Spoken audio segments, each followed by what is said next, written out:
Que vitória do Verdão ontem, minha gente! Muito boa noite. Quem me acompanha hoje aqui no Gazeta Esportiva, Alex Miller, que vibrou até não poder mais.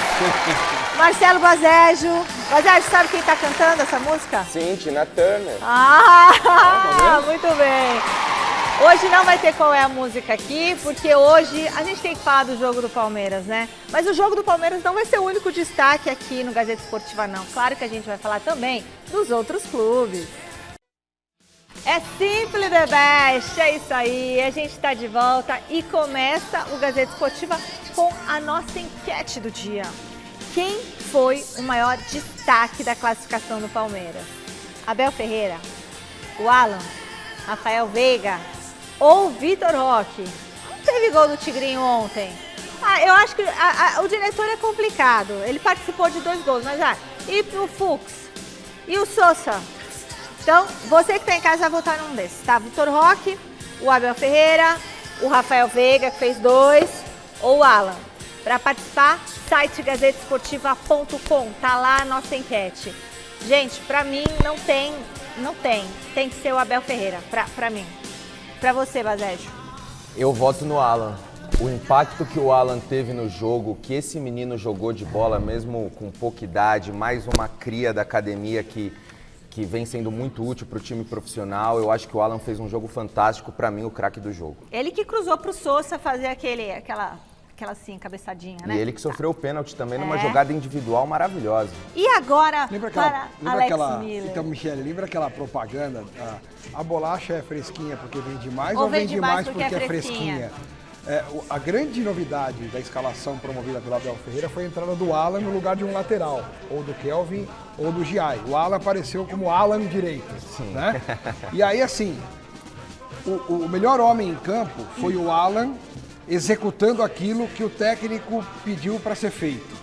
Só que se não fosse o técnico escalando o Alan para fazer aquilo, o Alan não jogaria aquilo e talvez o Palmeiras tivesse mais dificuldades para conseguir fazer o que fez. Então eu fico num dilema de saber se o melhor foi o Abel que escalou assim, ou se foi o jogador que foi escalado assim e que executou de uma maneira perfeita, nota 10, deu ao Abel a condição... Enfim, é uma luta para definir, mas como o Abel Ferreira já tem muitos elogios, ganha muitos louros, merecidamente o que ele fez ontem foi fantástico, foi um trabalho dos mais brilhantes que ele fez como técnico do Palmeiras no planejamento de um jogo e na execução, incluindo as substituições. Mas eu quero dar um voto assim pro Alan, porque é um garoto que está surgindo como mais uma joia e foi o jogo da confirmação.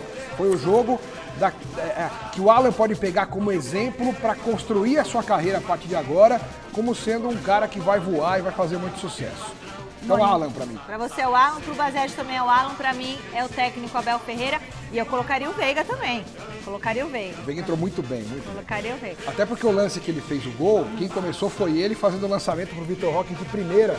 Um bolão. Um bolão de primeira pro Vitor Roque. O Vitor Roque pegou a bola, cruzou, o Veiga dominou e fez o gol. Eu vou votar em 2 pessoas. Vou votar no Abel Ferreira e vou votar no Rafael Veiga, porque eu posso votar quantas vezes eu quiser no site gazetesportiva.com. Então pronto. Então eu vou votar também assim. Eu voto no Abel e no Alan. Gente, olha, tem muita coisa pra gente falar hoje aqui no Gazeta Esportiva. Eu quero mostrar pra vocês que eu acertei o palpite de ontem. Quero mostrar. Sério? O pessoal tá me cobrando nas redes sociais. Mostra, diretor. Quero ver se acertou mesmo. Acertei lá. Olha lá. Quem falou 4-0? Aê, fui eu. Agora a produção tá pedindo um VAR aqui. Tem VAR? Do quê? Tem VAR. Vocês querem checar o meu palpite no VAR. Por quê? Põe na tela pra eu entender, vai. Sou eu agora. Seguinte. O Garrafa vai ler a borra. Prepara, hein, Garrafa? Será? Que é o seguinte, o que eu quero é o que a gente vai colocar aí. É 4-0 pro Palmeiras. É 4-0 pro Palmeiras, que é o time da virada. Mas o que eu acho? 2-0. 2-1. Ela dá o palpite que ela Tá quer, bom? que ela acha. Eu acho que não vai dar. Eu acho que não vai dar. Mas o Palmeiras é o time da virada e eu quero torcer para ser 4-0. Gente, não. vou falar uma coisa. Eu me empolguei que você tinha acertado, eu te dar os parabéns, você acreditou, você confiou. Aí eu vejo uma cena assim, dessa, olha... Eu vou falar... Não é bem assim, né, Alex? O que tava no marcador? Ah, o que eu pedi pra gravar mas pra vale o escrito ou vale o que foi falado? O diretor falou das outras vezes que valia o que foi escrito, que não valia o que fala. Eu falo o que eu acho, posso achar, mas o que vale é o papel, não é o que tá no papel. O que vale aí, diretor? Não dá pra falar então, Deus? Eu vou dizer uma coisa. Porque é o seguinte, era algo, gente, extremamente difícil. Monumental, como dizem os jornais internacionais que estão exaltando o Abel Ferreira, que não foi notícia só aqui não.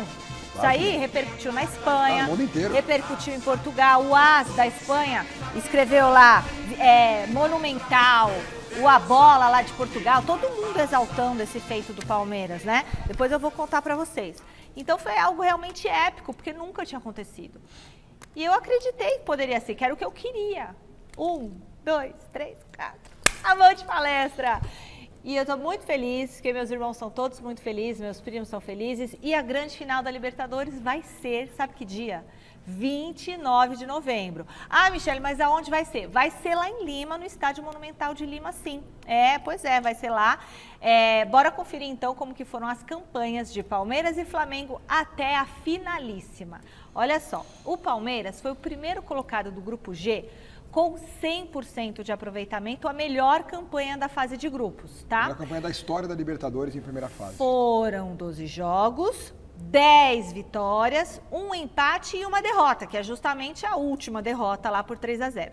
Já o Flamengo foi o segundo colocado do Grupo C. Que era o grupo da LDU, que foi eliminado ontem pelo Palmeiras, e a LDU ficou em primeiro nesse grupo. E aí foram 12 jogos, 7 vitórias, 3 empates e 2 derrotas. Então, olhando aí, a campanha do Palmeiras foi uma campanha melhor. E tem uns dados, vai comentando até eu achar meu papel aqui, que eu tenho todas as minhas anotações, que é uma loucura o que eu faço de anotação. Não, a campanha do Palmeiras, sem dúvida, é histórica, né? Mais uma vez, o Palmeiras tem colecionado melhores campanhas em primeira fase, tanto é que ele sempre manda em casa o último jogo, porque isso é uma prerrogativa do time que tem melhor campanha no enfrentamento de mata-mata. Então, como o Palmeiras tem feito sempre a melhor campanha nessas fases de grupos da Libertadores, o Palmeiras decide em casa. E não foi diferente em 2025. O Flamengo fez uma campanha bem irregular. Na primeira fase, quando ele ficou em segundo e o LDU em primeiro, o Flamengo no finalzinho quase foi eliminado da Libertadores contra o Tátira, que foi o pior time Deportivo da fase Tátira. de grupos. No Maracanã, o Tátira quase fez um gol no final do jogo, o Rossi salvou. Se o Tátira faz 1-0, o Flamengo é eliminado da Libertadores na fase de grupos.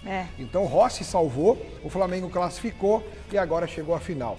No frigir dos ovos, como diria o poeta, sabe o que significa o Palmeiras ter essa campanha quase que perfeita e o Flamengo mais ou menos? Nada, né? Absolutamente nada, porque os dois são gigantes, vão se enfrentar num jogo único, em campo neutro e que vença aquele que merecer. Pronto. E aí? Que vença o Palmeiras, me desculpe, Alex, mas que vença o Palmeiras. Eu tô dizendo na linguagem que se diz no futebol. É jogo único, eu sou bairrista mesmo, sou de São Paulo, sou da Moca. Fala, Basé. Tem muita coisa em jogo, né? Mais do que o título da Libertadores, mais que o fato de um desses clubes se isolar como o maior campeão brasileiro da história do torneio, tem também a revanche da última final disputada pelas duas equipes. O Andréas Pereira, que foi o grande protagonista daquela decisão, hoje está do lado oposto, está do lado do Palmeiras. Tem muitos ingredientes, são as duas equipes que polarizam também o título do Campeonato Brasileiro, os dois projetos esportivos mais bem-sucedidos do país hoje. De um lado, um trabalho longevo, um perfil de contratação que é completamente diferente ao perfil de contratação do Flamengo, que aposta em jogadores mais estrelados, nomes mais tarimbados, e o Palmeiras nesse projeto de desenvolver bons nomes, jovens atletas, dando muito espaço para a categoria de base. Enfim, é muito curioso, eu estou muito ansioso para essa final, porque são dois grandes clubes, dois grandes elencos, e vamos ver quem vai sair como tetracampeão sul-americano. Mais uma vez vai vir aquele papo, né? Ah, mas o Flamengo é favorito porque tem individualmente um time melhor. Não sei porque não, existe um tabu. E o coletivo? Não sei não, e o Abel? Eu ia chegar lá. Existe um tabu que o Palmeiras, de fato, nos últimos jogos não tem ganho do Flamengo, né? O Palmeiras tem tido muitas dificuldades nos enfrentamentos com o Flamengo, só que em jogos decisivos, em jogos finais, em jogos que valem títulos, o Palmeiras ganhou do Flamengo lá em Brasília a Supercopa como que era? Do Brasil. A Supercopa do Brasil, Copa dos Campeões. Começo do Uma dessas ano, né? Copas que eles fazem, não lembro qual delas foi. A Recopa Sul-Americana. Recopa Sul-Americana. Recopa Sul-Americana, 4-3. Foi bem no começo do ano, né? Foi em 2023. Isso aí. Nossa, 22. rápido. 22. 2 gols do Gabriel Menino. Supercopa Sei lá, do foi alguma Brasil. dessas Porque Supercopas a aí que são Recopa decididas tem num que jogo ser só. o campeão da Sul-Americana Isso. com o da E Libertadores. o Palmeiras venceu o jogo final com o Flamengo e a Libertadores, não precisa nem falar, o Palmeiras ganhou na prorrogação. Então, em jogos assim, números brutos, o Flamengo tem levado muito melhor do que o Palmeiras. Agora, em jogos que valem a taça, o Palmeiras está 2-0 nos últimos tempos. Então, Olha, a Conmebol não cogita mais, né, a mudança de sede da final, então realmente é o que a gente falou. Vai ser lá dia 29 de novembro em Lima, no Peru, e a gente torce realmente por isso, porque significa que a situação política vai tá melhor e tudo mais. O presidente da CBF, Samir Chaoud, deu uma entrevista ontem no Allianz Parque e ele falou sobre a possibilidade de tentar transferir a decisão para o Brasil. Bem, a organização Conmebol, né, acredito que foram levantadas essas questões, essas hipóteses até de locais, possíveis locais aqui no Brasil, mas agora com uma final brasileira,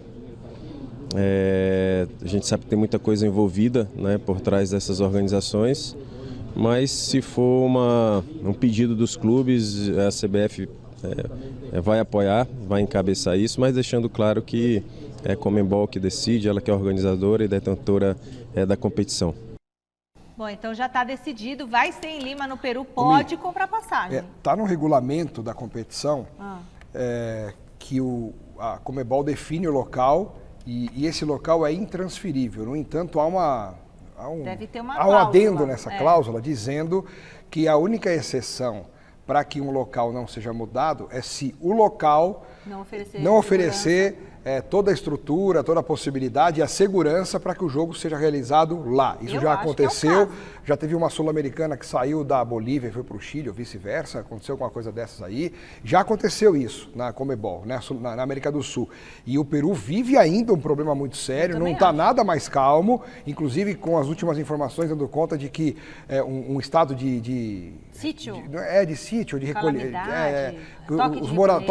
Toque de recolher. Poderia ser decretado. Então, como é que você vai garantir que daqui a 3 semanas tudo isso já vai estar pacificado? E os torcedores? Porque assim, não são só as duas equipes que vão lá, tem os torcedores que querem estar lá também, né? E aí você coloca uma massa de torcedores lá, né? Complicado. Hoje, inclusive, turistas não estão podendo sair dos hotéis hoje.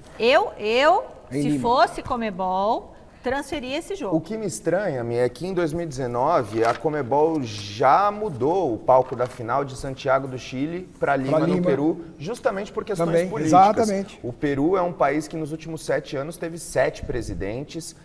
O povo parece o Corinthians. Costuma ir às ruas, tem se acostumado a ir às ruas, protestar. O clima não é um clima amistoso, um clima de paz. E você receber milhares de turistas, milhares de torcedores brasileiros nesse contexto, eu acho que não é uma boa ideia, sendo que se trata de 2 clubes brasileiros que poderiam perfeitamente disputar a final aqui mesmo no Brasil. No campo neutro, acho aí. Brasília, Belém, onde for. É isso aí, virada inédita, uma noite mágica, daqui a pouquinho tem muito mais. Você acha que você de casa, você acha que vários jogadores do Palmeiras merecem vir pro Troféu Mesa Redonda? O que vocês acham? Ou será que você prefere atleta de outro time? Seja qual for a sua opinião, você tem que votar. troféumesaredonda.com.br. Vamos conferir o que mais um torcedor disse para a nossa reportagem. Arrascaeta, o nosso ídolo, nosso uruguaio, nosso líder em campo, nosso capitão, Arrascaeta.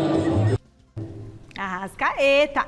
Mas teve uma leitura labial do Felipe Luiz falando assim, tá muito abaixo. Vocês viram isso? Tá muito abaixo. Não sei se é muito abaixo do desempenho físico, se era abaixo no campo, não sei, tá muito abaixo. Hoje, eu fico vendo esses vídeos de leitura labial para saber o que estão falando. Hoje teve treino aberto no Santos, abriram as portas da esperança e a gente desce a serra e vai conversar agora com o Thiago Salazar. Oi, Thiago Salazar. O atacante Neymar apareceu em campo? Apareceu sim, Michele. Boa tarde para você, para todo mundo que está acompanhando o Gazeta Esportiva. Amanhã, às 4 horas da tarde, tem um jogo importantíssimo nessa luta contra a zona do rebaixamento. O Santos vai receber o Fortaleza aqui, na Vila Belmiro, bem onde estamos posicionados nesse momento. Santos 16º colocado, Fortaleza 18º. O Santos tem 5 pontos a mais do que o tricolor. E é um jogo, como a gente fala, um jogo de 6 pontos, um confronto direto nessa luta do Campeonato Brasileiro.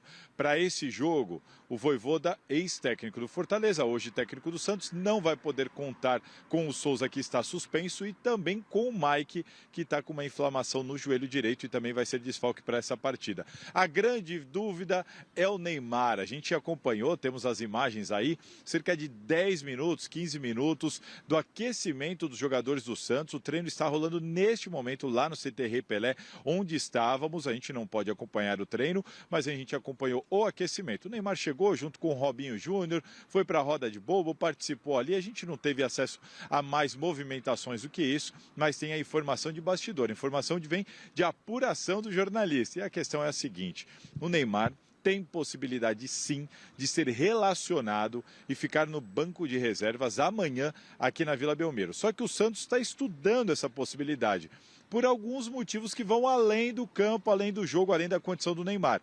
Existe a preocupação com a condição física dele? Será que ele está recuperado ou não está recuperado? O Neymar não entra em campo desde 14 de setembro. Ele tem treinado no campo desde essa terça-feira, dessa semana agora, treinou terça, quarta, quinta e hoje no campo, mas até ontem ainda sem fazer o coletivo, o famoso 11 contra 11 com os demais jogadores. Então existe a dúvida física, se o Neymar já tem condição de ir para o jogo ou não. O segundo ponto é uma preocupação com a imagem do Neymar e uma eventual cobrança para cima dele. Por quê? Porque depois da partida aqui contra o Fortaleza, o Santos vai pegar o Palmeiras no gramado sintético. O staff do Neymar e o Neymar não querem, ainda mais agora voltando de lesão, que ele jogue esse jogo no gramado sintético. Mas você já pensou nessa luta contra o rebaixamento? Vai que o Santos não consegue arrancar uma vitória aqui na Vila Belmiro. Ele é relacionado para esse jogo e contra o Palmeiras. Com o Santos precisando muito dele, ele decide não jogar. Então existe essa preocupação com a imagem do Neymar, com medo com receio da torcida do Santos achar ruim, achar que o Neymar está pensando mais dele do que no clube, de não ir para esse, entre aspas, sacrifício de jogar no sintético pela situação do Santos.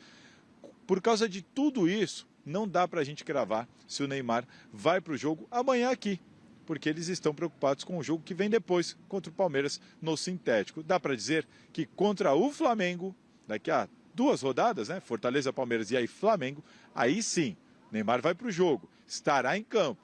A dúvida agora é o que fazer nessa situação por causa do gramado sintético. E claro, tudo primeiramente vai depender da condição física do jogador. E agora, hein?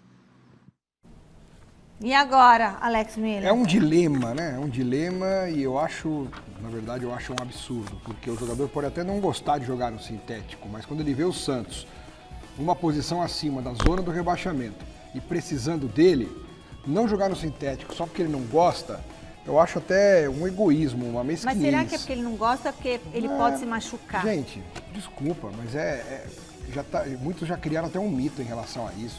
Você pode não gostar, você pode achar que é pior, você pode ter um monte de opinião contrária ao gramado sintético. Mas também não é assim, sabe? Ele não vai jogar num campo de prego, ele vai jogar num gramado sintético. Você põe uma chuteira, se adapta, você não precisa jogar o jogo inteiro, se coloca à disposição para ajudar, joga em meio tempo, joga 20 minutos. Mas não fica com esse discurso assim, gramado sintético eu não jogo. Não é assim. Não é um campo minado que você vai pisar em alguns lugares e vai soltar uma bomba e perder a perna, cara. Não é assim que funciona. Você pode ter cuidado, você pode se poupar ali em relação ao tempo de jogo. Tudo isso é uma questão plausível. Agora, ele vai abrir mão de jogar ou se recusar a jogar no gramado sintético por causa disso, no momento em que o Santos está quase tá podendo entrar numa zona de rebaixamento, eu acho muito pequeno, sabe? Para mim não casa. As peças do quebra-cabeça não encaixam. Tava combinado isso? Será? Quando ele veio? Será que ele falou pro presidente Marcelo Teixeira, olha, quando tiver gramado sintético eu não vou jogar? O bem do clube tá acima de tudo. Eu acho que não, né? Eu acho que não. Nosso palpitômetro de hoje é sobre o jogo decisivo do Santos contra o Fortaleza. Vinheta.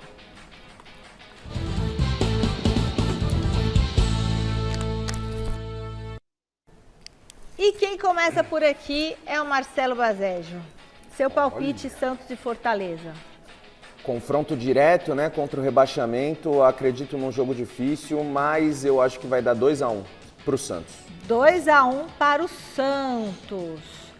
Tô tentando lembrar o meu palpite. Agora, Alex Miller, seu palpite. O meu é 1-0 para o Santos. O Santos vai vencer esse jogo com dificuldade, mas vai ganhar. 1-0, mas 1-0 é 10-0, né? 1-0, 5-0 nesse caso. Pode ser que vale 3 pontinhos. Meu palpite. Jogo na Vila. Com Neymar. Sem Neymar. É 2-0 pro Peixe. Aê! 2-0. Vamos lá, Peixe. E a Marina Buffon também está chegando agora para conversar com a gente. Boa tarde, Má. Eu sei que você separou algumas informações do São Paulo para nós aqui, mas eu percebi que você está hoje num lugar diferente. O que está acontecendo por aí, Má? Estou num lugar super diferente, Michele. Estou aqui no Distrito Anhembi, onde está rolando desde ontem um evento super especial de inteligência artificial.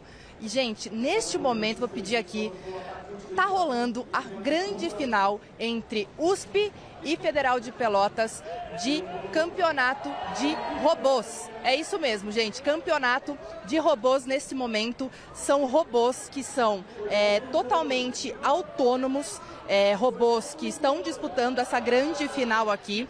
Não é por controle, tá? Eles foram programados e eles são capazes de, ali no momento, tomarem as decisões que eles decidem ali para tentar ganhar a competição, ganhar o jogo e tudo mais. Como eu disse para vocês, esse circuito brasileiro de futebol de robôs, essa é a grande final entre o USP, a Universidade de São Paulo, e a Federal de Pelotas. Nesse momento a gente vê então a equipe de azul contra a equipe de vermelho, tentando conquistar aí esse título aqui, esse primeiro título no Brasil. Afinal, é a primeira vez que está rolando de fato 5 equipes brasileiras com tecnologias brasileiras num circuito brasileiro de futebol de robôs. Então é muito importante, é muito legal, porque existe até, a gente estava conversando aqui com o pessoal que é super, né, por dentro aqui do assunto, especialistas no assunto, querendo que em 2050, portanto daqui 25 anos, que esses robôs aqui sejam capazes de ganhar de seleções de pessoas, né? De pessoas como nós aí, como nossa seleção brasileira, quem sabe. O evento aqui é o Brasil, a AI Experience, Brasil Experience, que está acontecendo então desde ontem por aqui no Distrito Anhembi. São diversas situações envolvendo inteligência artificial, obviamente, mas a gente está mostrando para vocês aqui como o IA pode ser aplicado ao esporte. Como eu disse para vocês, é uma forma de democratizar a inteligência artificial e também, é claro, trazer o público. Vocês estão vendo que tem bastante gente por aqui, trazer o público para falar um pouquinho mais com a inteligência artificial. Agora sim, Michele, eu expliquei onde eu tô, eu expliquei aqui o que a gente está fazendo, estamos preparando uma matéria super legal sobre isso também, mas vou falar sobre São Paulo. Afinal, São Paulo está se preparando aí para enfrentar o Vasco no próximo domingo, jogo que acontece às 8h30 da noite lá em São Januário. E o São Paulo, que hoje treinou pela manhã, e a gente teve algumas atualizações médicas relacionadas aí a 2 laterais do São Paulo. Então o Cédric, que a gente viu ontem treinando ali em separado na matéria do Alexandre Silvestre, segue evoluindo no seu tratamento para a fratura do primeiro dedo do pé direito, mas muito provavelmente ainda deve ser desfalque para essa partida do próximo domingo. Já o Enzo, que estava com dores no quadril, está treinando aí com o grupo também e está liberado para essa partida contra o Vasco. Por isso que a situação do Cédric a gente fica em dúvida, porque o São Paulo, no boletim médico, informou que o Enzo está liberado e o Cédric não há, portanto, essa confirmação de liberação. São Paulo finaliza esses treinamentos amanhã no CT da Barra Funda, viaja no período da tarde para esse compromisso super importante aí no domingo, às 8h30 da noite, lá em São Januário, contra o Vasco. Tá certo, gente? Vou mostrar mais um pouquinho para vocês aqui, então, do campeonato do Circuito Brasileiro de Futebol de Robôs e volto com vocês aí do estúdio.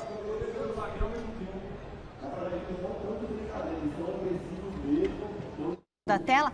Agora, gente, bom, ainda tá devagar, tá meio sem graça. O que eu achei interessante é que eles são, gente, autônomos, não tem ninguém controlando pelo joystick. O ser lá, o robô, ele age por conta própria. Agora, eu não acho a menor graça deles jogarem futebol. Acharia muita graça deles passando pano na minha casa, lavando minha louça. Mas já tem robozinho. Leva a roupinha, leva a roupa lá no tanque. Ah, mas isso existe? Já existe. Que sobe a escada, pega a roupa Vai me dizer suja, que você não tem um robô põe aspirador na sua casa? Ia me ajudar demais, gente. Nunca viu? O robô aspirador você não tem? Ah, não, o robozinho eu tenho. Mas lógico é uma que tem. coisa redondinha, assim. Agora, o que me chamou a atenção desse jogo aí de robôs, Que medo. a parte assim, psicológica dos jogadores não foi afetada. Você percebe que emocionalmente eles estão bem equilibrados, né? Como? Isso não existe. Eles estão bem, eles estão tranquilos, não estão se batendo. Não tem, A hora não. que começar um empurrão. Não tem graça nenhuma isso aí.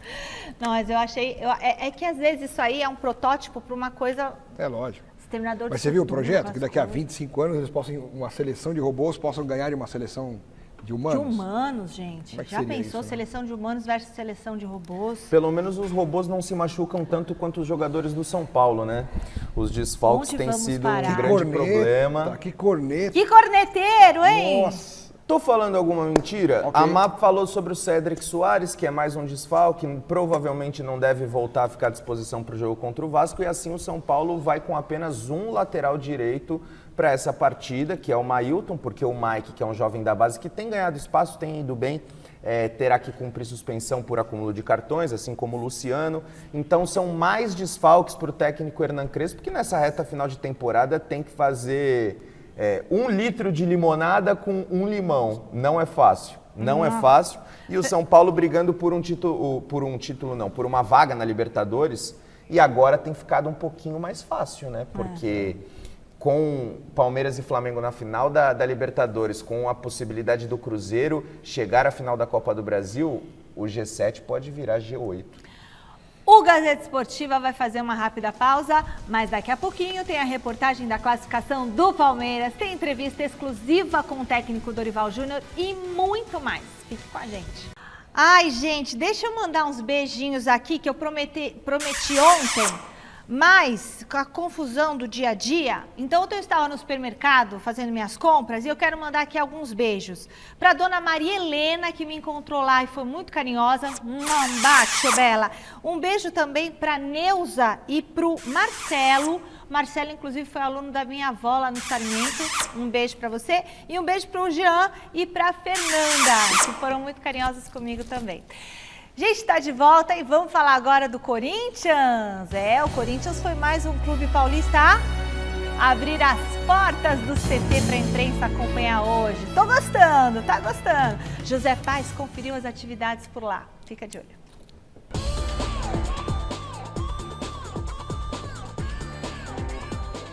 Tá todo mundo no Corinthians querendo ficar assim, ó, bem na foto. A equipe feminina do Timão treinou pesado hoje, de olho no clássico contra o São Paulo amanhã, pelo Campeonato Paulista. A gente tem batendo na porta um Campeonato Paulista, eu particularmente tenho 4 vice-campeonatos de Paulista, né? Se eu ganhar mais um vice, eu vou ser o Vasco da Gama, tô brincando. Os caras brincam. Já o time masculino segue pensando no jogo diante do Grêmio domingo às 4 da tarde pelo Brasileirão. E mais uma vez, o goleiro Hugo Souza trabalhou com bola no CT. Ele usou uma proteção hoje no ombro e ainda é dúvida para o jogo na Neoquímica Arena. O jogador teve uma luxação contra o Atlético Mineiro e não atuou contra o Vitória sábado passado em Salvador.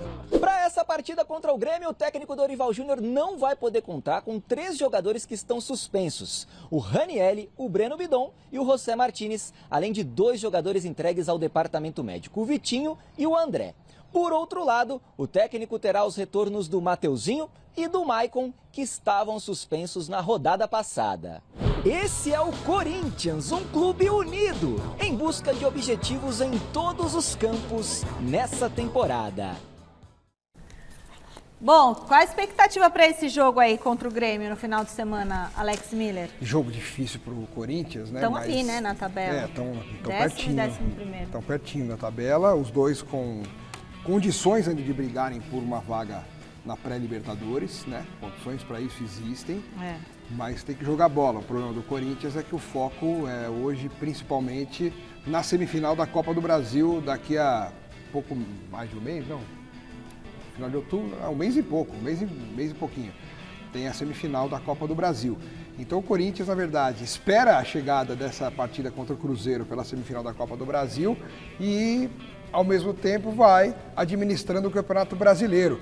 Tanto é que internamente no Corinthians o foco é somar 45 pontos para não ter nenhum tipo de risco mais de chegar perto de zona de rebaixamento, essas coisas, né? Mas em relação ao jogo, o Corinthians tem desfalques, tem voltas, o Grêmio também tem problemas, os dois fazendo campanhas irregulares na competição, jogo muito equilibrado. Como a gente não vai ter um palpitômetro formal para Corinthians e Grêmio, acho que é jogo ou para empate ou para vitória magra do Corinthians. Eu falaria 1-0 Corinthians, né? Até poucas semanas atrás, Alex, esse jogo não envolvia muita coisa, né? A gente poderia falar que o Corinthians teria que buscar a vitória para tentar fazer uma gordura, para depois priorizar absolutamente a semifinal da Copa do Brasil e colocar time reserva no Campeonato Brasileiro. Isso ainda deve ser uma das prioridades do Corinthians, na minha opinião, fazer uma gordura para depois, se necessário, queimá-la, já visando a Copa do Brasil.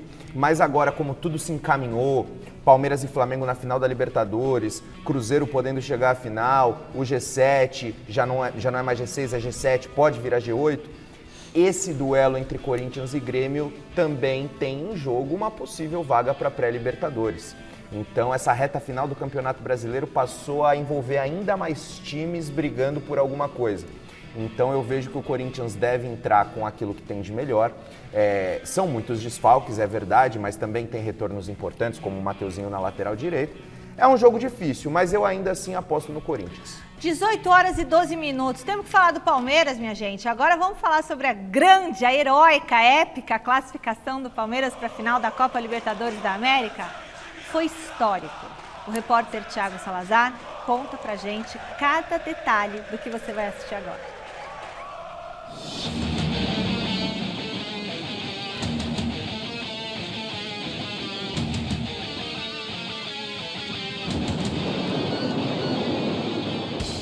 Eu não tenho pacto com ninguém. Eu tenho pacto com o meu trabalho.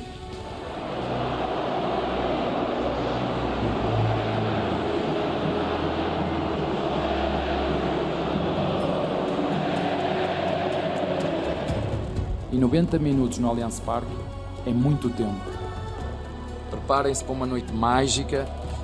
Se vocês tivessem que apostar numa equipa capaz de uma virada como esta, quem é que vocês apostavam? Ainda a ficha não caiu, né?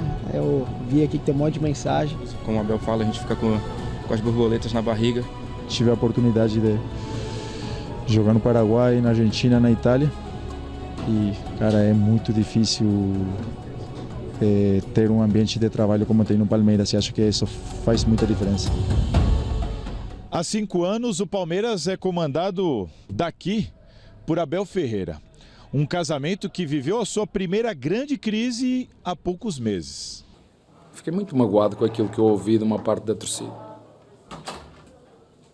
Fiquei muito magoado, não estava à espera. Não estava à espera. Por isso eu disse, Leila, não vale a pena estar a assinar porque eu não vou continuar no Palmeiras se não houver condições para continuar no Palmeiras. Mas tudo foi superado do jeito que ele previu em uma noite mágica aqui no Allianz Parque. Com virada, com amor e o choro do maior técnico da história do Palmeiras.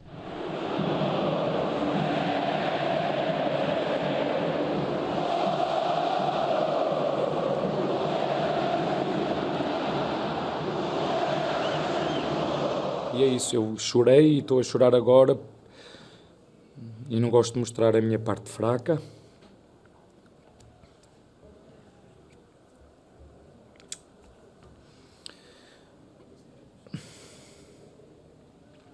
Mas é isso mesmo, é um alívio, é isso que eu tenho para vos dizer, é um alívio.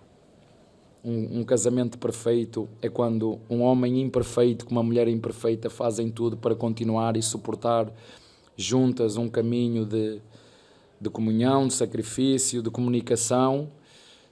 E é um bocadinho o que eu sinto pelo Palmeiras. Estamos eternamente ligados e, como diz a nossa Presidente, que seja eterno enquanto dure. Isso interrompeu um minutinho? Pode. Esse momento histórico, mágico, tem que ser documentado aqui. Parabéns, Abel. Esse homem, ele sabe o que ele faz, ele sabe o que ele fala. Ele falou, Leila, Hoje será uma noite histórica, mágica e realmente, tá? Obrigado. Abel, obrigada. É o maior técnico da história do Palmeiras, sem dúvida absolutamente nenhuma. Ele sabe disso e que eu sempre, sempre apoiei nos momentos positivos e nos momentos difíceis. Abel, a gratidão que eu tenho, agora eu estou falando como presidente do Palmeiras e como Leila Pereira, a gratidão que eu tenho pelo seu trabalho, pela pessoa que você é e por tudo que você proporcionou a mim e aos milhões de torcedores, isso não tem preço. Obrigado. Seremos eternamente gratos. Obrigada, viu, Abel? Realmente você tinha razão, foi uma noite mágica. Desculpa, gente, mas eu não aguentei, tive que entrar aqui. Obrigada. O orgulho estampado no rosto de Abel passa, antes de qualquer coisa, pela decisão de mexer no time, escalar o jovem Alan e perceber como deu certo. Falei com ele há 2, 3 dias, perguntei qual era o vencimento dele, porque eu não sabia. Porventura será dos jogadores que menos ganha na equipa principal. E falei com o Barros porque ele devia ser reconhecido por isto muito antes deste jogo. Foi dos pés da cria da academia que saiu o cruzamento para Sosa. A outra surpresa na escalação, abrir o placar contra a LDU. Alan ainda poderia ter ampliado se Vitor Roque não estivesse com tanta fome. Normal, ele é um 9, né? Ele tem chegar na frente do gol, ele vai querer finalizar. Desperdício superado pelo gol de Bruno Furtz no último lance antes do intervalo. Quando fizemos o 2-0, a euforia, a primeira coisa que eu cheguei aqui, hoje vi um outro funcionário, calma, porque a euforia nos podia prejudicar também. Em uma noite irretocável nas escolhas, Abel decidiu apostar durante o segundo tempo na mística de Rafael Veiga em decisões pelo Palmeiras. É tipo assim, ou é agora ou não vai ser, entendeu? E eu falei assim, cara, a real o povo já tá falando, então se eu errar também, que continua falando também. E vão ter muito o que falar. Vão contar que Veiga lançou Vitor Roque e correu metade do campo para receber dentro da área e marcar o terceiro gol do Verdão, o gol do empate no placar agregado.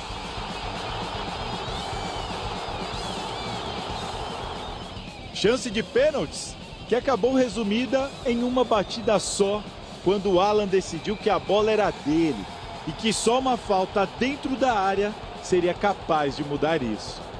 Eu vi que os dois jogadores estavam vindo para tentar tomar a minha frente ali e fui muito feliz na jogada. Veiga coroou a noite de uma promessa da base, reviveu a idolatria sobre ele e colocou o Palmeiras de Abel Ferreira em mais uma final da Copa Libertadores da América.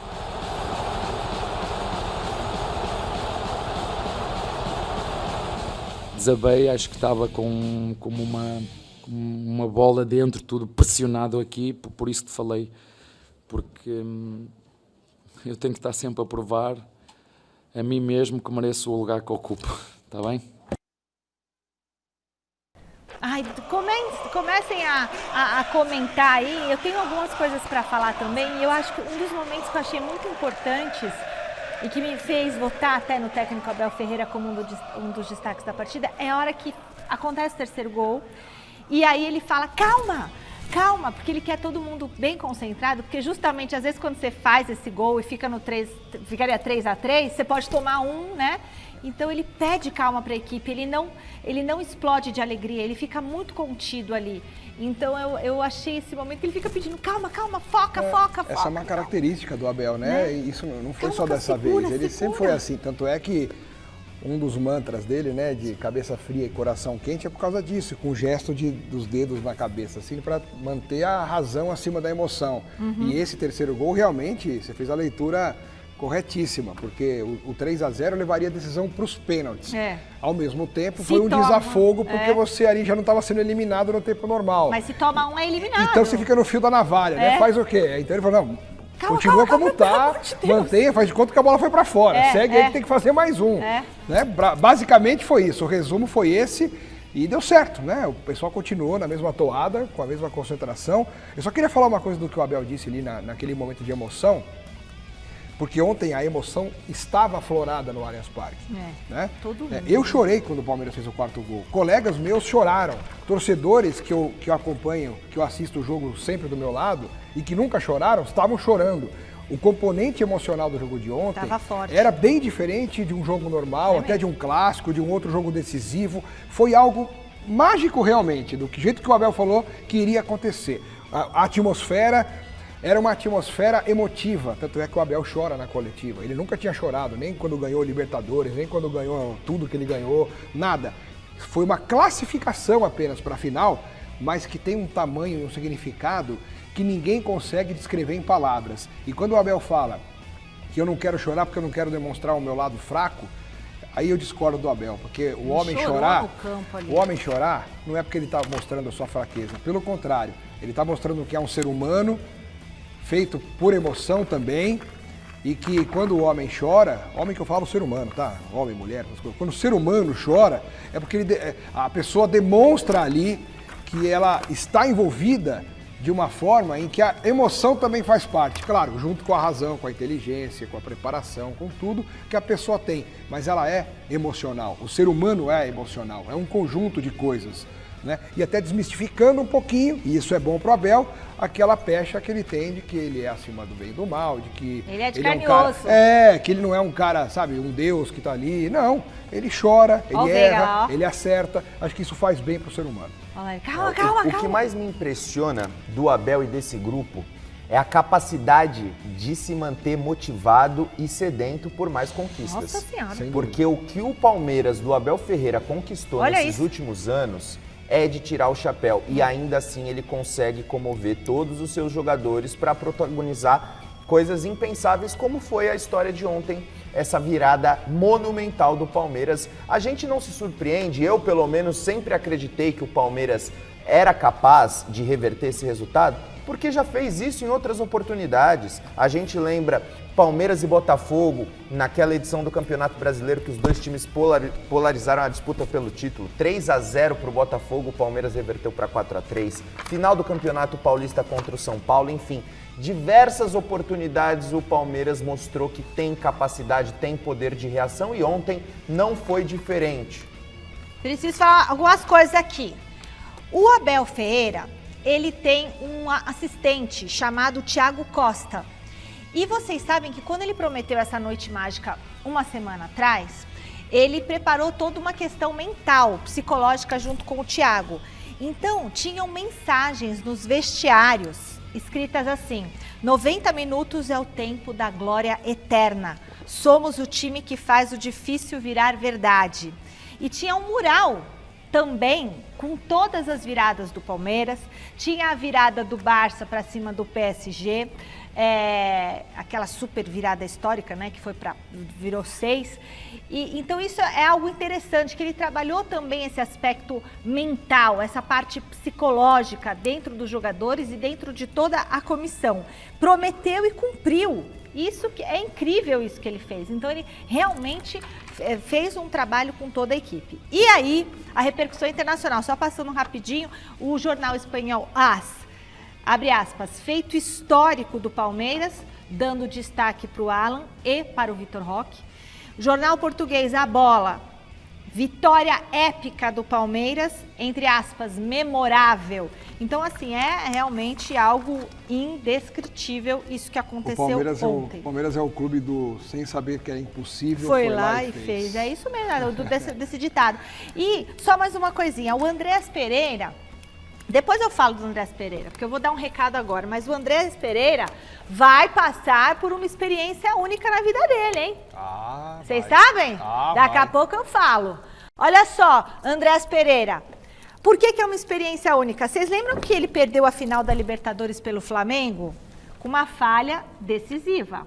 E aí o Palmeiras foi o quê? O Palmeiras foi o campeão da Libertadores. O gol do Daverson, que roubou a bola dele. Vocês lembram disso? E agora ele vai jogar contra o Flamengo, justamente 4 anos depois, contra o Flamengo, vai para uma final Palmeiras e Flamengo. Ufa, hein? Que momento do Andréas Pereira. 1-0 Palmeiras, gol do Andréas Pereira. Nossa, assim, ó. Mas teve técnico brasileiro que ficou bravo. O Thiago Nunes, o técnico da LDU, gerou uma polêmica lá entre os palmeirenses com duas declarações que ele deu ontem. Dá uma olhada. Acho que o Palmeiras, no primeiro jogo principalmente, levou de barbada. Né? Achou que ia chegar lá, né? Foi no oba-oba. O Abel falou do 33, dos jogadores que fez o gol, não conhecia nem o nome dos caras. Então a gente tem a certeza que o Palmeiras, no final das contas, não respeitou a Liga como deveria respeitar no primeiro jogo. E a gente fez um placar justo do 3-0. E no jogo da volta aqui, a gente foi esperado. E eu penso que a diferença, na verdade, foi o Palmeiras conseguiu no jogo de hoje impor um ritmo que nos controlou durante todo o jogo, né? Ganhou todos os duelos defensivos.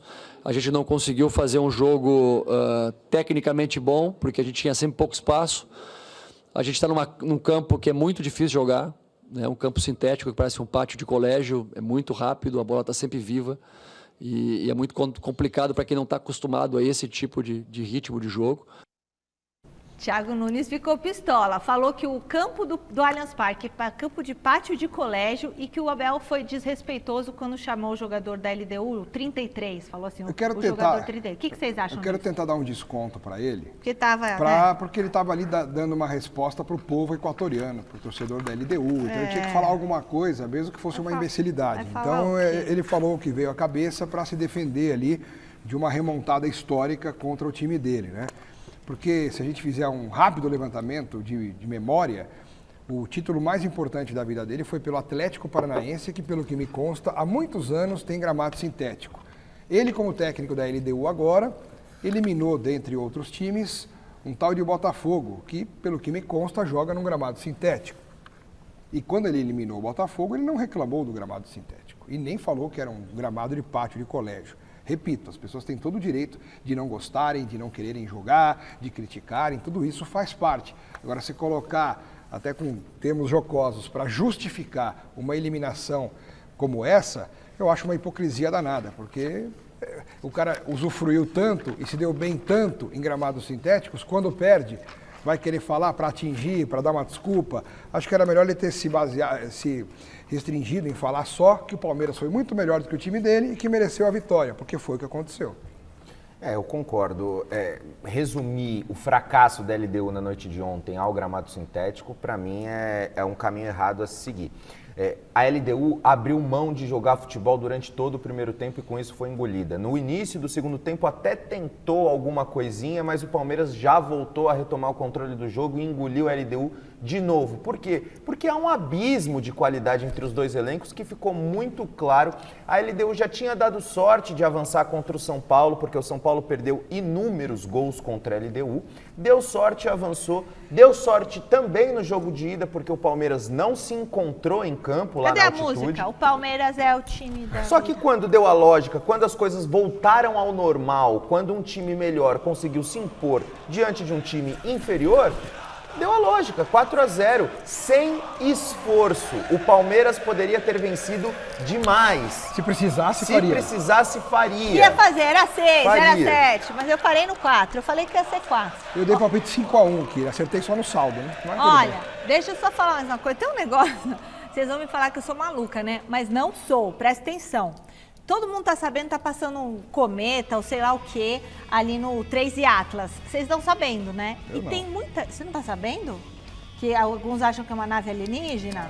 Não, é um negócio diferente que veio pro nosso sistema solar, tá aqui passando lá no céu. Aí tem gente que acha que é ET, mas parece que é um negócio diferente, um cometa diferente que tá passando. E ontem, justamente, foi o dia que ele começou a sair de trás do Sol. E muitas pessoas... astrônomos, a pessoa que também cuida da parte energética, estava dizendo que é um momento de mudanças energéticas. E ontem era um dia super propício para isso aí que aconteceu com o Palmeiras. Eu acho que o Abel tá ligado no lance do cometa, viu? Esse 3 é sério, dá um Google, amigo. Mas o que aconteceu ontem não é nenhuma novidade, é o Palmeiras mostrando sua força no continente. Mas o cometa deve ter ajudado o Palmeiras, é isso que eu tô falando, ninguém me escuta aqui, gente. E eu já vi um saci. E o Papai Noel tá chegando agora, hein? Tem mais Palmeiras no Gazeta Esportiva. Tem mais o time da virada no Gazeta Esportiva. Alexandre Silvestre, pegar carona nessa cauda de cometa. Tô curiosa para saber, Silvestre, o que mais você pode falar, se o Abel revelou os planos do jogo de hoje, Silver, do de ontem. Conta pra gente, Silver. Michele, você já viu Saci Pererê? Eu já vi a mula sem cabeça, lá no sítio da minha avó, falecida em Arujá. Ô Michele, Abel Santana, uma mistura de Abel Ferreira com Tele Santana, eu comparo. Não estou dizendo que o Abel seja melhor que o Tele Santana. O Tele Santana, para mim, foi muito mais técnico, mas na importância que o Abel tem para o Palmeiras, dá para comparar. Para mim, o Abel está para o Palmeiras, assim como o Tele Santana para o São Paulo, na identificação, no carisma.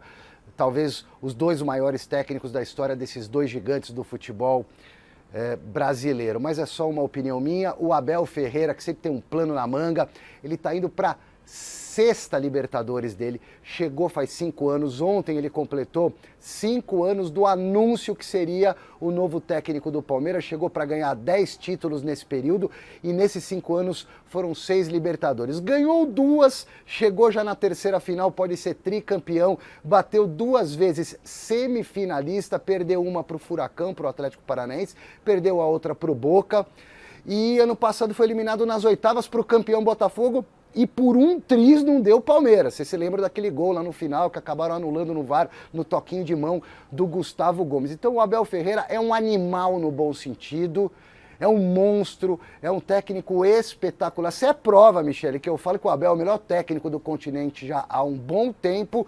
Para mim, top 10 do mundo, se não top 5. E tem muita lenha para o Abel queimar. E sempre que ele tem um plano, ele fala na coletiva depois do jogo, mas não revela o plano. Mas ontem, após a façanha alviverde, o Abel contou um pouquinho como é que foi bolar esse plano que deu mais do que certo. Põe no ar aí pra gente o Portuga falando, meu querido Fini. Nós treinámos na terça-feira à tarde, terça-feira de manhã acordei 6h30, a minha esposa foi levar as minhas filhas à escola e a minha cabeça estava... E eu tenho sempre ao meu lado um bloco de notas para apontar aquilo que a minha cabeça começa a pensar. Eu comecei a tentar criar este plano, criei 3 planos, cheguei na terça-feira ao vestiário, junto ao gabinete com os meus adjuntos e comecei-lhes a fazer perguntas. Não podemos jogar da mesma maneira, temos que surpreender o adversário, eles estão à espera que a gente vá jogar desta maneira, temos que ser a surpresa. O que é que vocês acham disto? E tu ouves. Quando as peças começam a encaixar, diz é possível, desta forma nós conseguimos combater um 5-3-2, é possível um 5-3-2, desta forma, desta maneira, é possível nós eliminarmos aquela linha de 5, aqueles 3 médios no meio, mas tem que ser desta maneira, temos que passar esta mensagem aos jogadores, temos que acreditar. Depois cheguei na terça-feira à noite e ver a minha esposa olhar para mim, então, estás nervoso? E eu estou nervoso, mas estou confiante que nós estamos preparados. E ela está a dizer, vai ser mais uma noite de sofrimento. Sofrimento com final feliz, foi uma noite mágica, o plano do Abel deu certo, da comissão técnica dele, dos jogadores, com o apoio da torcida. Que coisa incrível o que aconteceu ontem no Allianz Parque, 7ª final de Libertadores na vida do Palmeiras. Palmeiras pode ser tetra, teremos finalmente um tetra campeão da Libertadores brasileiro. E se o Abel tinha um plano do qual fez parte todo o staff, o João Martins, que eu chamo de número 2 da comissão técnica do Palmeiras, que é o auxiliar direto do Abel, ajuda também o time na questão tática, é muito atuante. A comissão técnica do Abel Ferreira, juntamente com a do próprio Palmeiras, é muito boa. O João Martins, Michele, sabe qual foi o plano dele depois do jogo? Ele atravessou a Rua Palestra Itália, saiu do estádio e foi tomar uma com a rapaziada, com os torcedores ali nos botecos das Perdizes. João Martins, o auxiliar do Abel Ferreira, atravessou ali a Palestra Itália, saiu do estádio e foi se deliciar com uma bela de uma loira gelada junto com a torcida do Palmeiras para comemorar essa classificação heróica. Palmeiras que já se reapresentou, treinou agora na academia de futebol, claro que um treinamento leve, porque tem jogo domingo. E sabe o que está rolando agora na academia, Michele? Um churrascão. uma festa lá dos jogadores, uma coisa entre os jogadores, o elenco, o departamento de futebol, justamente para celebrar essa, por que não, mais uma arrancada heróica na vida do Alviverde. Eu volto já já. Aí já pensou se ganha a Libertadores e o Brasileirão? Já pensou, Michele? Ah. Nossa Senhora. Mas é um ano lindo demais. É igual o Corinthians ganhar a Copa do Brasil, que vai ser um ano maravilhoso, Paulista e a Copa do Brasil. Isso seria o perfeito para mim. E o Palmeiras tem que fazer isso mesmo, dar aquela relaxada, dar aquela desestressada, adrenalina, dar aquela baixada.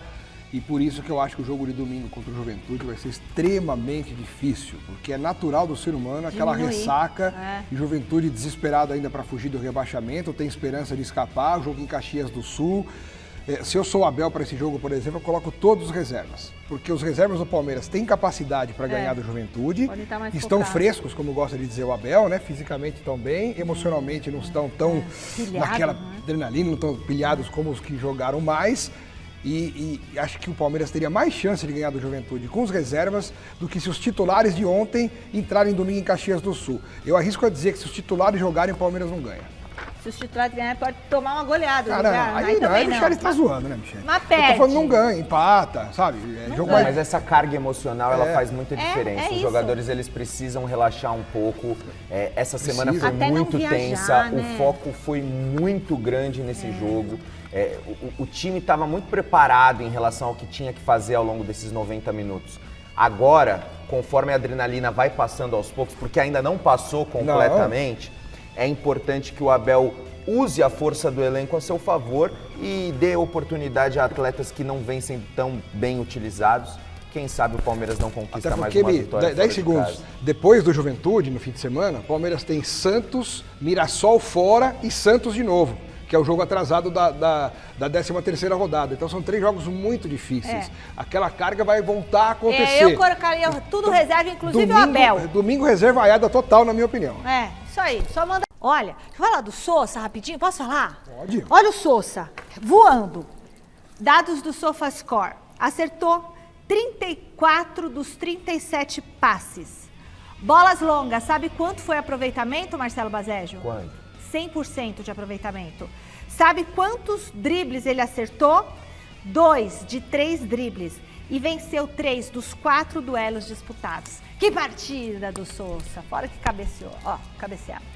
Repórter José Paes fez uma entrevista exclusiva hoje com o Dorival Júnior do Corinthians, o treinador. Material completinho, você confere domingo no Mesa Redonda, mas agora tem um aperitivo e segunda-feira a gente põe mais um pouquinho. Claro que a gente separou alguns trechos importantes desse bate-papo mais do que especial. Olha só. Nós temos a consciência que a nossa responsabilidade nesse momento é o Campeonato Brasileiro. Teremos que fazer e buscarmos os melhores resultados possíveis. Tivemos aí, vocês mesmos acompanharam, uma série de fatores que dificultaram um pouco a nossa trajetória desde a nossa chegada. A ausência, por exemplo, muitas vezes do trio Jim prejudicou? Eu acho que, se não me falha a memória, acho que é a 4ª partida que nós os tivemos aí desde o início. Na grande maioria delas, nós encontramos uma outra forma de atuarmos, justamente com os jogadores que aqui estavam, mudando posições, funções, trabalhando com várias situações. Fizemos grandes jogos em que, de repente, os resultados não tenham acontecido, mas ainda assim eu acho que estamos fazendo um campeonato justo dentro de uma condição que nos foi apresentada. Estamos tentando fazer o nosso melhor pelo Corinthians, uma equipe que defendemos aí com toda a força, com unhas e dentes, como se diz, mas que, acima de tudo, nos provoca uma situação em que é um desafio grande você poder estar convivendo num momento como esse, com as dificuldades que nós passamos ao longo de toda essa temporada, e mesmo assim, acredito eu, ainda teremos coisas muito boas para acontecerem, se Deus quiser, até o final desse ano. Olha, entrevista completa este domingo no Mesa Redonda Futebol Debate, a partir das 9 da noite. Inclusive, a gente vai estar ao vivo, direto lá do Sul, para acompanhar esse jogo de Juventude e Palmeiras. Certo, Alex? Certíssimo, e muito legal, Dorival Júnior fazendo essa entrevista exclusiva com a Gazeta, né, com a Gazeta Esportiva, para o Mesa Redonda, um conteúdo muito legal, imperdível domingo no Mesa Redonda. Vai ser um programaço mais uma vez, só para variar, hein? Não, sem dúvida. Eu gosto muito do Dorival, sou suspeito para falar, acho que é um grande treinador. O que ele vem fazendo com esse elenco limitado do Corinthians é de se ressaltar. O Corinthians tem um bom time titular, mas não tem um grande elenco e ainda assim vem se mantendo competitivo, sobretudo na Copa do Brasil. No Corinthians também tem crescido. Dorival merece muitos elogios e a gente torce para que ele siga fazendo um bom trabalho no Corinthians, porque é um profissional que merece. Ah, puxa vida, diretor, não dá para pôr mais um trechinho da entrevista do Dorival Júnior pra gente aqui no Gazeta Esportiva? Vai. Você mencionou o Fabinho, que está aqui, inclusive, acompanhando a nossa entrevista. Mas foi só por isso que eu falei. Tenho certeza. Aproveitar que ele está aqui, reforços para o ano que vem, já estão conversando sobre isso, já quer falar alguma coisa para ele? Eu acho assim, dentro de um planejamento é natural que nós como equipe, nós já tenhamos alguma coisa em mente. Não expusemos ainda, não abrimos. Eu acho que nós temos uma competição muito difícil, que nós precisamos e temos a consciência que temos que melhorar, que podemos ainda buscarmos uma outra condição nessa tabela de classificação. O esforço é todo direcionado a isso. Eu tenho certeza que também o Fabinho está dentro, né, das condições do Corinthians, conversando, já costurando algumas coisas, mas que só serão definidas após todo esse processo, todo esse período. O planejamento você desenvolve, mas você só executa no momento adequado, eu acredito. E ele também tem parte importante aqui para blindar o elenco de política, de tudo, o CT aqui do Corinthians, o trabalho que vocês fazem aqui. Eu acho que nesse sentido tudo aconteceu de uma maneira muito positiva, respeitosa. É natural que todo o processo interfira de alguma maneira dentro de um grupo de trabalho, mas assim, o esforço, a dedicação de todos tem sido nesse sentido e podem ter certeza que aqui dentro nós estamos tentando fazer o nosso melhor pelo nosso clube. É isso aí, tem que ser um trabalho bem consistente dentro do clube e ele tem feito um bom trabalho. Mostrando a importância do Fabinho Soldado lá de novo, né? Embora muitos corvos estejam tentando derrubá-lo do Corinthians, mas eu acho que o Fabinho Soldado tem sido fundamental, dentro e fora de campo. Se não fosse o Fabinho, Alex, esse clube já teria implodido faz tempo. Aliás, para mim o Fabinho deveria ser Fabinho General já, nada de soldado. Já foi promovido a patente alta. Pula várias patentes e vai lá para General. É claro que o Alexandre Silvestre separou mais assunto do Palmeiras pra gente. Silver, é verdade que o Abel falou do Rafael Veiga?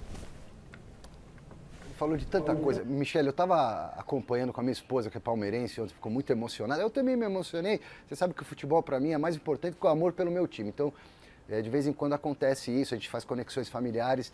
E o interessante é que a coletiva do Abel ontem, durante uma boa parte, me parecia uma catarse emocional tão grande dele, botando para fora, até demonstrando a fraqueza que ele gosta de esconder, porque ele é ser humano e ele tem sentimento, parecia uma terapia do Abel. Ele foi botando para fora, desabafando, foi muito curioso. Depois uma espécie de palestra.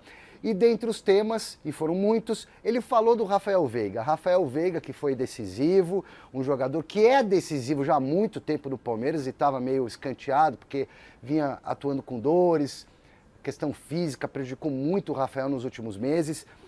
Ele, com os 2 gols de ontem, ele colou no Rony. O Rafael Veiga está a 1 gol de empatar com o Rony, ex-Palmeiras, ex-colega dele de time, que é o maior, artilheiro da história do Palmeiras em Libertadores. O Veiga chegou a 22 gols com os 2 que marcou ontem. O Veiga, que já tem 109 gols com a camisa do Palmeiras em 373 jogos, e é o único jogador do Palmeiras no século a superar a marca dos 100 gols. E de quebra, ele tem 57 assistências. E o Abel Ferreira falou do Rafael Veiga, mais uma vez, decisivo a favor do Verdão.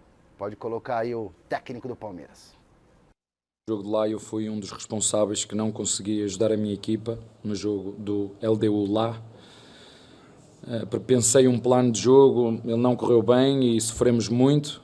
E eu só consegui corrigir ao intervalo e ele foi um dos que sofreu porque eu o substituí. Passou aqui 2, 3 dias chateado comigo. Mas os pais e os filhos às vezes também estão chateados, mas ele sabe que eu tenho um carinho e um amor muito grande por ele. É algo que transcende a parte do futebol, mas eu quando tenho que decidir ponho isso de lado, por isso eu vos digo que há muita forma de ser protagonista, não é só quando se joga. E se calhar esta raiva, esta positiva, eu tenho a certeza que ele quando fez o golo mandou-me para aquele lado de seguro, mas eu não me importo porque eu sei que ele faz as coisas por ele e pela nossa equipa, e como tu disseste, e o que eu já disse aqui várias vezes, ele é muito importante para nós, não só naquilo que tem a ver com a dinâmica da equipa, mas porque é um jogador que tem golo, é um jogador que quando está bem, está motivado, e às vezes tens que andar à procura de perceber qual é o botão para carregar, para ele render, e hoje ajudou-nos muito vindo no banco. Sou muito grato por ter um homem como ele connosco. Além de tudo isso, o Rafael Veiga é palmeirense, influenciado pelo avô, todo mundo já conhece a história, então é um casamento perfeito, mais um. E eu acho que eu vou voltar, Michele, porque temos de falar da renovação do contrato do Mr. Abel Ferreira. Oba! Agora é a hora de renovar. Esse é o momento de renovar e com aumento de salário para ele e para o Alan. E para o Veiga. Olha, vamos comentar sobre o Rafael Veiga? Que atuação! Para mim é o segundo. Primeiro Abel Ferreira e o segundo Veiga. O Alan também, o Sousa também. Ai, mas o Veiga, vocês sabem, né? Eu tenho um carinho muito grande por ele, porque ele é um moço muito querido, muito especial. Tratou sempre meu filho muito bem. Meu filho virou palmeirense por causa dele. E aí meu filho teve uma fase meio corintiana, mas ontem ele estava dormindo. Eu quase acordei ele para falar, filho, vem ver o jogo. Mas ele estava dormindo, que tem aula às 6 da manhã, né? Mas eu falei hoje de manhã, filho, continua sendo palmeirense, que tá uma fase tão maravilhosa, meu filho. E aí ele hoje falou assim, eu vou na festa com a camisa do Corinthians. Eu falei, hoje você não vai pôr camisa do Corinthians, meu filho, porque hoje é dia de Palmeiras, meu filho. Fala do Veiga, Alex. Então, o Veiga, ele é um cara que está na história do Palmeiras. O nome dele sempre será lembrado de uma maneira, assim, magnânima. O Veiga, daqui a 20, 30 anos, quando nós formos nos lembrar dessa era alviverde, né? O Veiga vai ser um dos principais nomes, sem dúvida nenhuma. Mas é claro que o tempo passa e as coisas vão se adequando, vão se adaptando. O próprio Abel tem feito isso. Tanto é que do elenco multicampeão que o Abel teve nas mãos quando ele chegou, mudou. Só tá ele, o Everton, que tá machucado, Gomes. E o Gustavo Gomes. É. Mais ninguém. Em campo, né? Só dois ontem. Só dois. O Veiga e o Gomes, não é? O Veiga no banco. Na verdade, como titular, só um. Né? Então, é normal que conforme o tempo vá passando, as coisas vão mudando. Então, daqui a pouco o Veiga vai embora, o Gomes vai embora, o Everton vai sair no máximo no fim do ano que vem. Então, as coisas mudam. O Veiga hoje, até pelo problema físico que ele teve durante muitos meses no pubis, atrapalhando o movimento, atrapalhando a forma física, ele caiu de rendimento. E a gente falava aqui, eu mesmo critiquei o Veiga muitas vezes, porque a informação não tinha sido divulgada. Por isso que eu reclamo tanto da falta de transparência, muitas vezes, dos clubes, do próprio Palmeiras, porque se lá atrás eles falam, olha, o Veiga está passando por um problema clínico, está com um problema no pubis, está limitando, poxa, é ser humano, está com um problema, não vamos criticar o cara que está jogando mal por criticar, claro, óbvio. Então ele acabou sendo exposto pelo próprio clube, pelo próprio sistema de blindagem aí de informação, e ele acabou sendo quase que massacrado pela torcida do Palmeiras. O Veiga acabou o ciclo, vai embora, tchau. E quanto acabou, seus então, antes? Não façam nunca isso com o atleta, não. E hoje a gente sabe que ele já está curado desse problema no pubis, está tentando readquirir uma melhor forma física, está tentando ter sequência, mas não consegue ter sequência porque o Abel, conforme o tempo foi passando, foi montando um novo time. A fila andou. Então o Veiga agora tem que se conscientizar que ele pode continuar sendo ainda muito importante e decisivo para o Palmeiras, como sempre foi, mesmo que não seja titular. E foi o que aconteceu ontem. Ele entrou, fez 2 gols, decidiu, deu a vaga para o Palmeiras para decisão e continua sendo extremamente importante. É isso que tem que falar. Até porque, né, Alex, todo ano o Palmeiras briga pelas principais competições e são muitas ao longo do ano. O Palmeiras tem um calendário intenso e vai precisar de todos os seus atletas. Pois é, domingo ele tem que jogar. Exatamente. E quanto mais atletas bons você tiver à disposição, melhor. E o Rafael Veiga é um deles. Por mais que ele não esteja justificando uma titularidade há um bom tempo, ele pode ser útil, ele pode contribuir atuando, sendo uma peça-chave do time alternativo ou entrando num jogo em que exige alguma característica que ele possa oferecer ao Palmeiras, como foi ontem. O Veiga foi decisivo saindo do banco de reservas, isso pode acontecer mais vezes. Ele pode começar como titular e como titular da equipe principal, dependendo da ocasião. O que o Veiga não pode é deixar o ego falar mais alto. Ah, para, não. Ele não tem ego assim. Ele até pegou a bola, saiu correndo. Tem, tanto é que o Abel falou disso na coletiva, senão o Abel não falaria o que ele falou. Não, né? eu acho que o Veiga é muito, muito profissional, extremamente focado no Palmeiras, Ter tanto ego que não fez significa o que fez. ser antiprofissional. Aí você Não, pode eu sei, ser não, às vezes profissional e o ter ego dele não é ego igual de uns e outros que não querem jogar aqui ou ali, não, ele sempre tá lá pronto para jogar pelo Palmeiras.